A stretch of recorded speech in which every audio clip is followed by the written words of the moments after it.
மூவேந்தர் திரைப்படத்தில் மணிமாறன் கதாபாத்திரத்தில் கதாநாயகனாக நடிகர் சரத்குமார் அவர்கள், வைதேகி கதாபாத்திரத்தில் கதாநாயகியாக நடிகை தேவயானி அவர்கள்,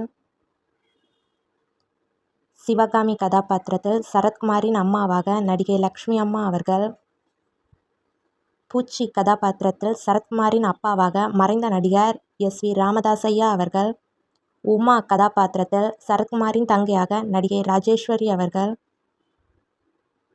நாகப்பன் கதாபாத்திரத்தில் சரத்குமாரின் தாத்தாவாக மறைந்த நடிகர் எம்.என். நம்பியாரையா அவர்கள், தங்கம் கதாபாத்திரத்தில் நம்பியாரின் மனைவியாக மறைந்த நடிகை மனோரமா ஆச்சி அவர்கள், வேலுநாயகர் கதாபாத்திரத்தில் மறைந்த நடிகர் மணிவண்ணனையா அவர்கள்,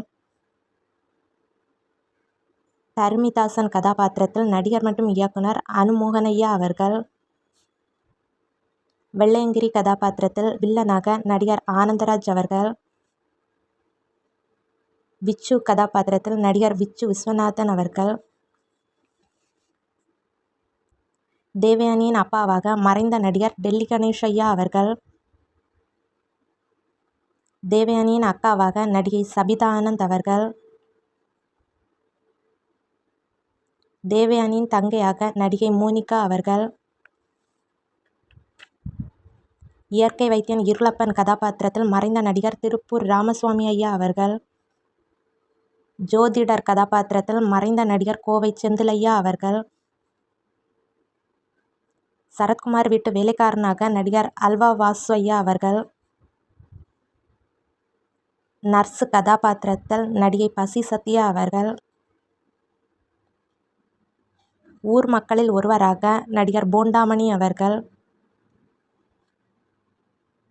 ஊர் மக்களில் ஒருவராக மறைந்த நடிகர் பசி நாராயணன் ஐயா அவர்கள், ஊர் மக்களில் ஒருவராக மறைந்த நடிகர் வெள்ளை சுப்பையா ஐயா அவர்கள், ஊர் மக்களில் ஒருவராக மறைந்த நடிகை ராதாபாய் அம்மா அவர்கள், ஊர் மக்களில் ஒருவராக மறைந்த நடிகர் ஓமக்குச்சி நரசிம்மன் ஐயா அவர்கள், ஊர் மக்களில் ஒருவராக மறைந்த நடிகை தேனி குஞ்சரம்மா அவர்கள், ஊர் மக்களில் ஒருவராக மறைந்த நடிகை கே.ஆர். ரங்கம்மா அவர்கள். இந்த படம் யாருக்கெல்லாம் பிடிக்குங்கிறத கமெண்ட்டில் சொல்லுங்கள். இந்த வீடியோ உங்களுக்கு பிடிச்சிருந்துச்சுன்னா லைக் பண்ணுங்கள், ஷேர் பண்ணுங்கள், கமெண்ட் பண்ணுங்கள், சப்ஸ்கிரைப் பண்ணுங்கள். தேங்க்ஸ் ஃபார் வாட்சிங்.